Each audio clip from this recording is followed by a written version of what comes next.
Hello, I'm Justin Noom, and you're just in time for a talk on intentionally bad Pokemon.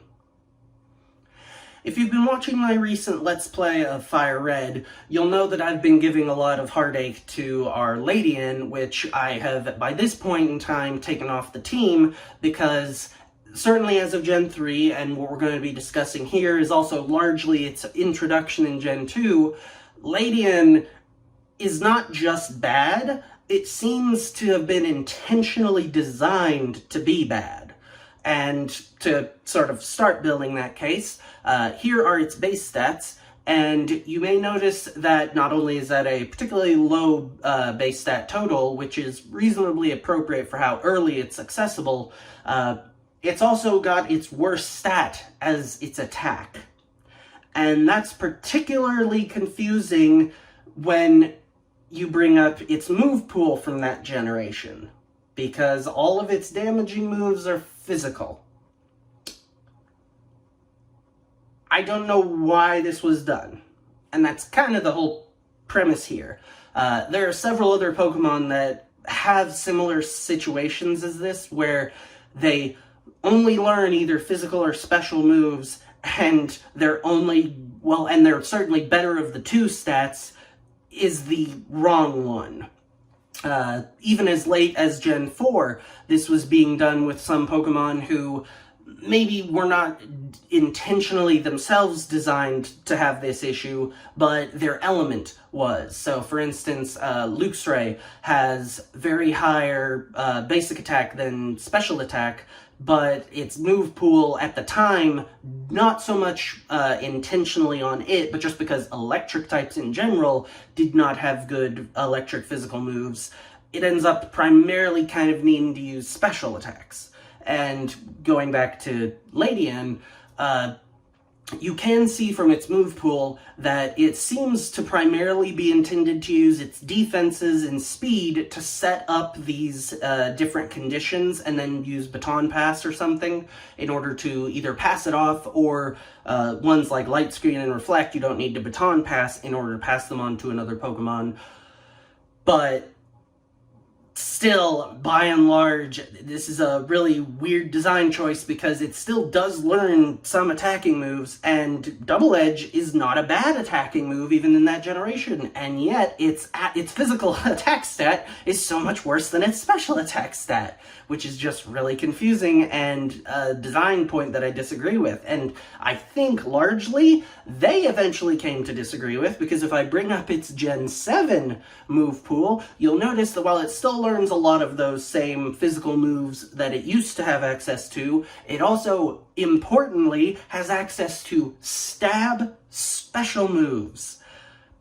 Not particularly great ones, and it can't do just a ton with them, but it has them at all, which shows that admittedly, such moves really didn't even exist back then. So, to be fair, what else were they going to do with a intention of making its special attack higher than its physical attack, which I would argue is the real conundrum here, because back in that generation, admittedly, there were no good bug moves, pretty much, period. Mega Horn's pretty good, but there was never any chance that they were going to Mega Horn to a Pokemon like Ladian that clearly doesn't have a horn or a real excuse to be using that move, so it was really never going to get to make use of its bug typing, but it absolutely could have at least had, like, Aerial Ace or Fly. Admittedly, Fly would have been a little weird, but, I mean, you let Pidgey learn it, so... And beyond that, again, even just with the normal moves they let it learn, having a higher physical attack would have made so much more sense than a higher special attack. And I just really think that, especially, like I said, given they do kind of rectify that in later generations, I feel that this apparent design philosophy of having some Pokemon intentionally designed to really just not work well with their base stats is just not one that I can get behind or agree with, or the idea even of Pokemon like I think maybe they were going for here with Ladian, who are really only designed to be able to fill a support role.